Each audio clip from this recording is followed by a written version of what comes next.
Welcome to the Popcorn Junkies. Yeah, there's a bit of a delay, so if every now and then I pause, it's so that Nan can say, so say hi. Hiya. Yeah.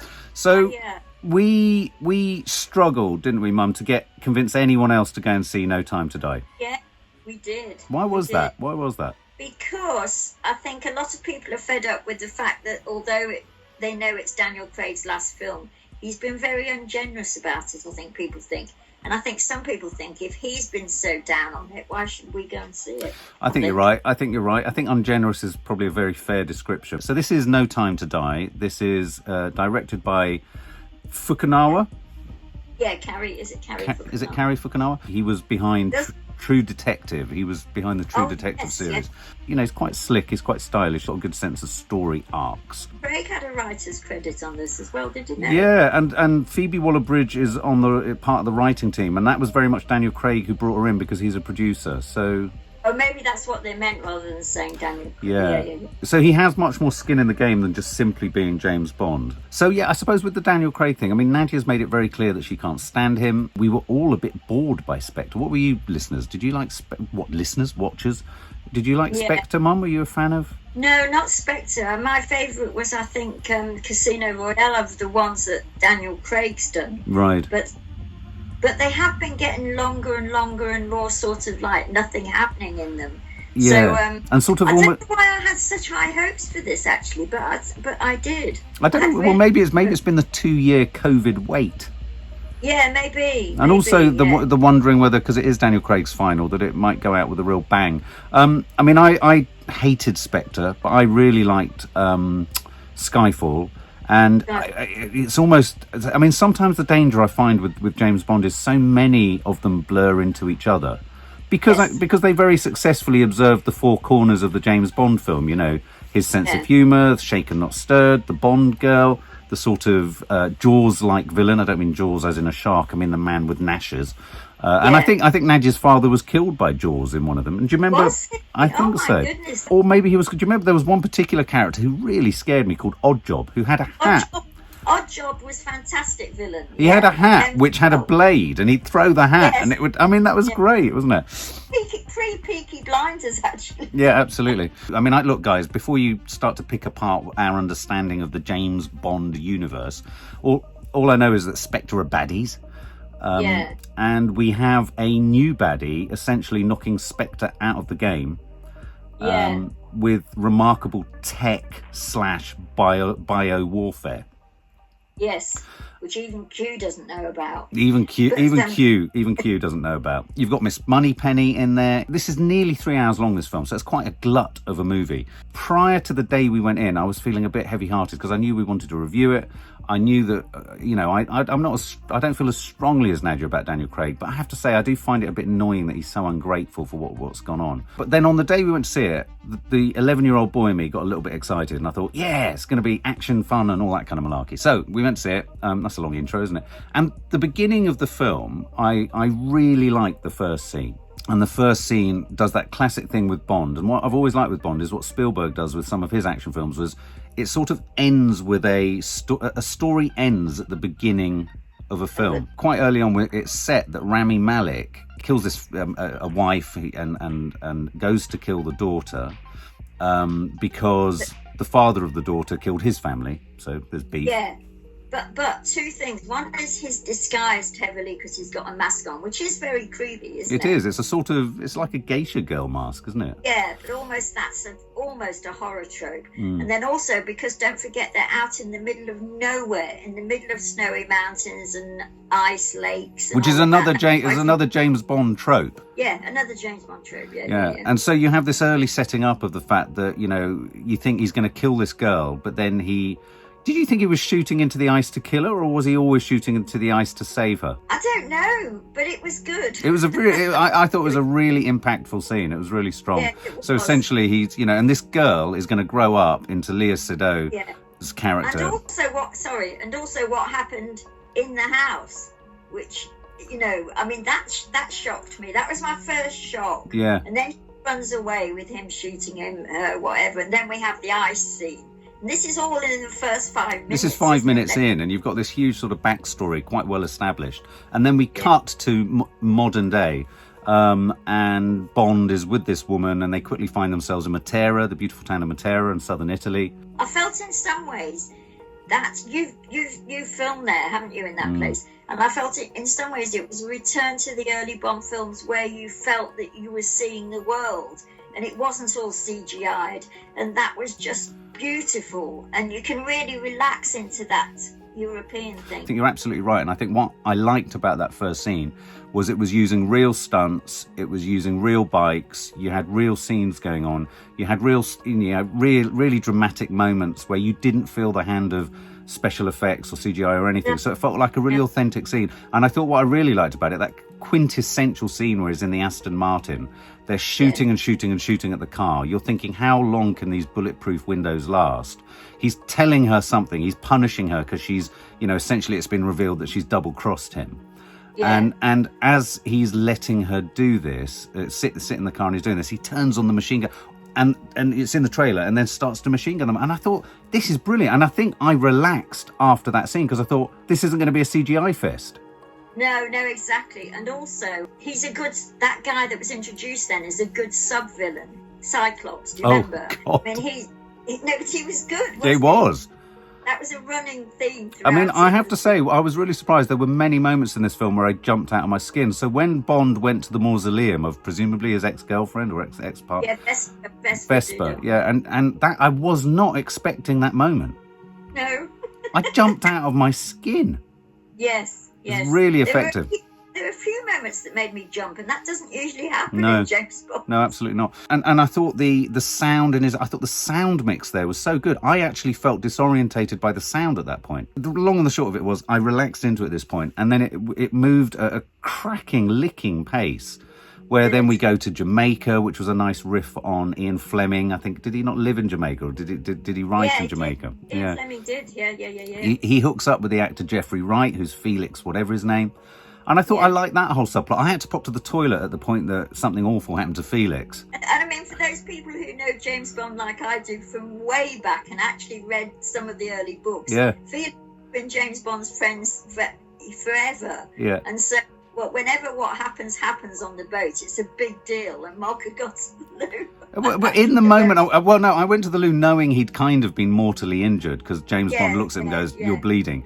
But in the space of me weeing, James Bond had emoted the loss of essentially his brother. He did emote for quite a good 2 minutes. Oh, and then it starts to transpire that there's this whole scientific route, isn't there, where they're devising a really malevolent sort of viral-like drug. I was staggered by how prescient this film felt. Oh God, on so many levels, the virus. Yeah. I mean, right down to things like, in the old Bonds, when they said things like the Russians don't like it and the people don't like it, it meant nothing. No, it meant nothing. Now I think, oh my God, Russia doesn't like. Well, there were some great lines where, as the story and the story unfolds, we get Christoph Waltz involved. Essentially, Blofeld is being trumped by a bigger villain, but he's in prison. I have to say, Christoph Waltz was in the film for 3 or 4 minutes, and I found him so compelling. Yeah, he's so natural. He sort of throws his performance in, and it's so off the cuff. I think he's just brilliant. Yeah, I do too. Yeah. What they managed to do in this film, and I think some people have mentioned this, is they combine the 2 biggest villains of the last 3 films. Yeah. Which I can't believe actually came from a book. Not that it matters, but I don't ever remember that. Yeah. And then he has to deal with both of them, and we get all of that. So it's like a double dose. Yeah, but then it became quite quick. I mean, I spent my time trying to work out, how does this drug work, this virus? It's something if you catch it. But then I realised there was one other component to this viral sort of weapon, which essentially baked into this weapon, bio warfare, was that if it got on your skin or into your system, it would lock into your DNA, and then it would, if you touched or engaged with anyone with similar DNA to you, it would kill them. Yeah. So your extended family. Yeah, exactly. And it's transferred by touch. Yeah. The detail of not being able to touch or be with your family was identical to COVID. Yeah. You know, where COVID separated families. And this was shot and made before COVID. It was. I mean, just to say as a general point, yes, that's all true what you just said. But amazingly, this film managed, for me, to be an incredibly good action James Bond.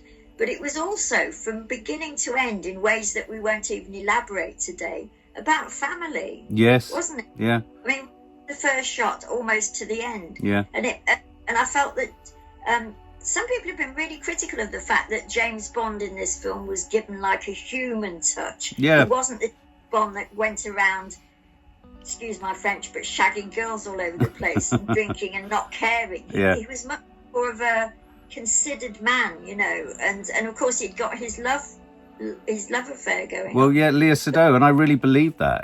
I thought she was really good. I thought she was really good too. She's been criticised a lot for simply not being pretty enough, but that's ridiculous. Crikey, come on. I'm going to be on my own here. I found Lashana Lynch, I found the woman who played 007 a tad annoying. I did. And I think that was unfortunate. I found the other girl, what's her name? Oh, Ana de Armas. Oh, she also had the best fight scene. She had that scene, guys, is one of the most brilliantly orchestrated, coordinated fights I can remember seeing in the cinema. Yeah, yes, I know. I mean, I like fights in films, and I've seen a lot of them, but I thought that was brilliant. Including the moment where they pour themselves a drink. Yes. I mean, and it didn't ache. It was done really well. Was done really I mean, that moment for me gave me goosebumps in the way that these films used to when I was a boy. I used to, when I was younger, I'd walk out of the cinema from a James Bond believing I was James Bond and I was cool. And then I'd catch a reflection of myself and realise I was 11. And this time I walked out and looked in the window and I realised I'm 50. What's even funnier is I used to go into them before my age because I used to get in. And think I was a Bond girl. Oh, well, you were. You were so pretty. You are. I mean, you know. I was Ursula Andress coming out of the sea, you know. Oh, bless. And did you notice, this wasn't just me, that there were a couple of references to the old films, like Daniel Craig coming out of the water and being up to his neck. There was another reference as well, which I can't remember. Let's talk about Rami Malek, because I sent my mum an article today from The Independent, which was asking the question, can Rami Malek act? He's becoming a guilty pleasure for me. And me. I mean, whether he can act or not is still a big question mark over his head, but I find him fascinating. I do. I mean, when he's been criticised, and he has a lot, like in that article, they say he's full of just tics and this, that and the other, with no substance. And he looks down and he looks up and but I love all of that. Yeah. I mean, I do think his accent drifted somewhat across the film. But for me, he delivered, I don't know, because Christoph Waltz was brilliantly traditional James Bond fodder, but just done in a throwaway, brilliant fashion. Rami Malek sort of just took on, he was icy and cold and weird and strange and Buddhist-like. I would say they had a much harder job with him than Christopher Waltz, because Christopher Waltz, but they borrowed heavily from Hannibal Lecter, didn't they? Yeah, you're right. Which is very effective, that thing of being in a cage and show, which all work perfectly. And then he has a very short sort of screen time, and he's very funny. Yes, he is very. Yeah. But whereas I thought Rami Malek, as it came to the end of the film, he didn't have a lot to do until about 3/4 of the way through it. No, I agree. A really difficult bit to do, involving things that we won't go into. Well, it was involving the young girl. I mean, what we discover is Léa Seydoux has a child, and it all gets quite complicated at that point. But you're right. I think you were accurate when you said they underused him, Rami Malek. I think so. I think if they'd given him a bit more, he would have been better. I also think they underused Cyclops. Yeah, I did. I wonder if a lot of that ended up on the cutting room floor, because I thought as a villain on a motorbike he was brilliant. Well, and also that wonderfully odd moment in Jamaica where these three guys bring his eyeball out on a platter. What was that about? That was really weird. But it was beautifully surreal. It was. was. Beautifully It was, surreal. yeah. I really like that, and I thought the Jamaica. So I thought again the sense of worldwide travel was great. You've got Ralph Fiennes in there, Ray Fiennes in there, doing a brilliant job of not being too Leonard Rossiter, but just looking sort of aghast into the camera, going, "Where's Bond?" and all this kind of stuff. Yeah, and also Rory Kinnear. The two of them are good at what they do, aren't they? Let's face it. Huge shout out, for Ben Whishaw, who. Somebody said, and I didn't think of this, I think it was the woman that we hear reviewing on Beyond the Trailer. Yeah, she said obviously he's appealing now to the LGBTQ. yeah, but it would have been even better for his date to have arrived. That would have given it a sort of very true. I thought he was brilliant. I thought he was excellent. He was really good. I think everyone was great. I was really disappointed because I wanted to really enjoy Lashana's performance, but it for me it just didn't work. This idea that there was a nice bit of kind of banter between the two of them, but it just didn't work for me. It didn't work for me. And plus, she was wearing sunglasses that, as I said to you in the cinema, would have impeded any detective work whatsoever. Those that have liked her have said she's a really strong woman. Yeah, which is great. About time we had a strong woman, Yeah. But which is true, but at the same time, I did not warm to her at all as a member of the audience. Do you know what I mean? Yeah, absolutely. Well, I thought Ana de Armas was delivered on that category of Bond girl, sort of resurrected and resuscitated. Yeah, she was good at fighting, but she was ditzy. Yeah, she was. And of course, they worked together on Knives Out. So, and it's in classic Bond narrative fashion. It builds to this huge crescendo, which I have to say, I in my review of Black Widow recently said, Black Widow's occupying the space of Bond. Let's get to the beef here of what we actually thought of this film. I thought this was a really surprisingly sophisticated and entertaining Bond movie. I did. I thought the humanity that Daniel Craig crept into his performance was the right amount without tugging it away to becoming, I don't mean the word woke is a good thing in many regards, but it didn't become overly right on. No, absolutely. And also, there was Daniel Craig's performance, which I would agree led that way. But also, I've never seen a Bond film. I was worried about this aspect of it because, we all see so many modern films. But everything seemed to be seamless, like the editing, the camera. I thought the camera was brilliant. Camera work was excellent. Who expects that from a James Bond film? Yeah. Usually it's quite functional, isn't it? Although the stunts are good, it's quite unshowy. Yeah. But this actually looked good and didn't look good in that way that some of the more recent ones did, which is they think by just plastering CGI everywhere, it looks good like that. We're not going to give away the ending of the film, but I thought it was an emotional journey, and I wasn't expected to be emotionally engaged as much as I was. You're right, it became a film about family relationships. It challenged James Bond's relationship with women in a productive way. I think Phoebe Waller-Bridge there were moments, I can't identify them now, but there were some crisp little cutaway one-liners that you very much felt was the writer of Fleabag and Killing Eve. Yeah, occasionally a couple of the reviews have been nastily said, Phoebe Waller-Bridge didn't bring enough feminism to it. But I think that's unfair because she brought enough. If she'd have brought any more, then we'd have all been thinking he's been emasculated. He's not James Bond. Up to a point, he's got to look good. He's got to drink his martinis. And I agree with not, in inverted commas, shagging the women. But at the same time, he's got to be nice to them and romantic. All of those things are Bond tropes. You can't just miss them. And I think they've parked Bond. What's going to happen with Bond? Whoever the new Bond is going to be it's going to be curious to see. But I think they've managed to just position him slightly differently that we can all still indulge in what makes him him. Well, you've put it brilliantly. That's exactly what the point I was just trying to make was, that's partly why I suppose in my head I've seen Daniel Craig earlier on in his life when he's acted, and I think an awful lot of that was down to the commitment of his performance. He was acting his socks off in a way that no James Bond has ever done Very before. True. And it worked. Very true. That's a really good sum up of him. And actually, I was left by the end of the film thinking, I want him still to be James Bond. I did. Which I wasn't expecting.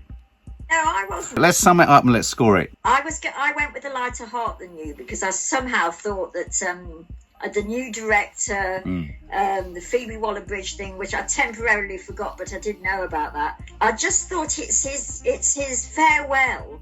They're going to go out on such a bang. And they did. I mean, you and I said to each other at some point as we came out, it's a long film, as Mark said at the beginning of this review. But is it nearly 3 hours? Yeah, two and 3/4 hours. Yeah, but there wasn't a second that I was bored. I mean, in fact, for the first 3/4, it very, very slightly dipped at the end. Yeah, I said to you, or I said to somebody afterwards, I now know the meaning of being on the edge of my seat. Yeah. What does that?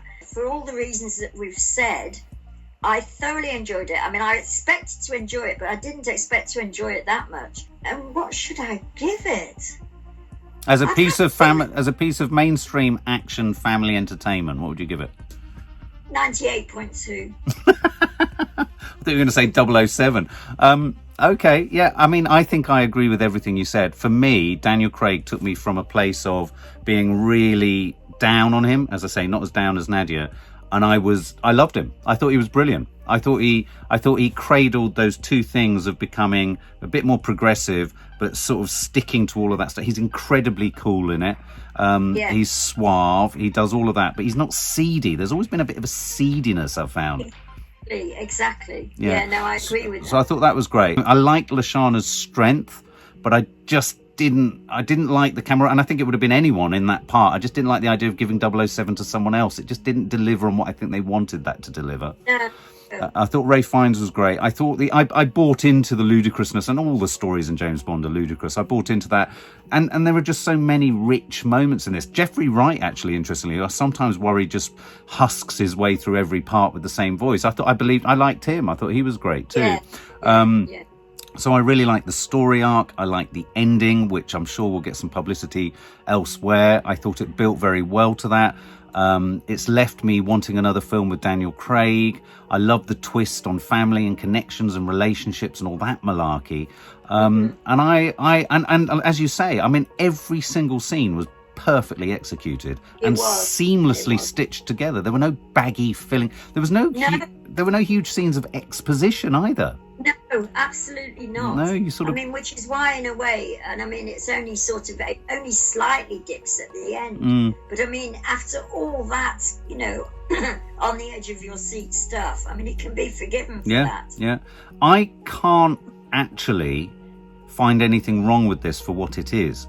No, I can't. And because it completely took me from probably a very average place to absolutely enjoying it, I have to, I think, give this the old 100 out of 100, because I thought whenever you do that, I always think I've marked. No, not at all. I perhaps I could have marked it down for Rami. I just bought into every part of it. I thought it was a sensational time out at the cinema. It's everything cinema is about. And it did it in an inventive way rather than trotting out the same tropes. And I think that's the danger with Bond, is that it just becomes a sort of repetition of going through the procedures and the motions. And this didn't feel like it was going through the motions whilst it went through the motions. Exactly. So I thought it was excellent. If you think of all the films we've seen that were released, like Tenet, Black Widow, and all these ones that were released, and every time we came out of the cinema, the family would all say, oh, Bond's got a lot to do to top this because it's so inventive. I thought he did it. Totally agree. Yeah. I take back everything I said. Yeah. I mean, I really do. I mean, this is slam dunk. Boom. Even Nadia would like it. I agree. I came back and I said to Maddie, you have to go and see it. I said to Kiki, you have to go and see it. I said, it's an absolute edge of your seat barnstormer. It is. I'm really pleased that it should have got, because when I was young, I probably had no filmic criteria. I was too young, but I just like the sort of, I suppose I like the sleaziness of it a bit, my mother didn't like it. But the fact that it's gone back to sort of being what drew me to the cinema in the first place, and now I know so much more about cinema. So it's really, really, I mean, it's great. It's a great feeling. I hope they keep the same director with it. I do. Yeah, there's that, isn't there? Yeah. Great review. There you go, guys. Go and see it. Go and see it at the cinema, and just enjoy yourself. It's great fun. It's Daniel Craig completely turned me round. So full credit. For more film and family fun, don't forget to click the subscribe button and make sure to click the bell to never miss an update.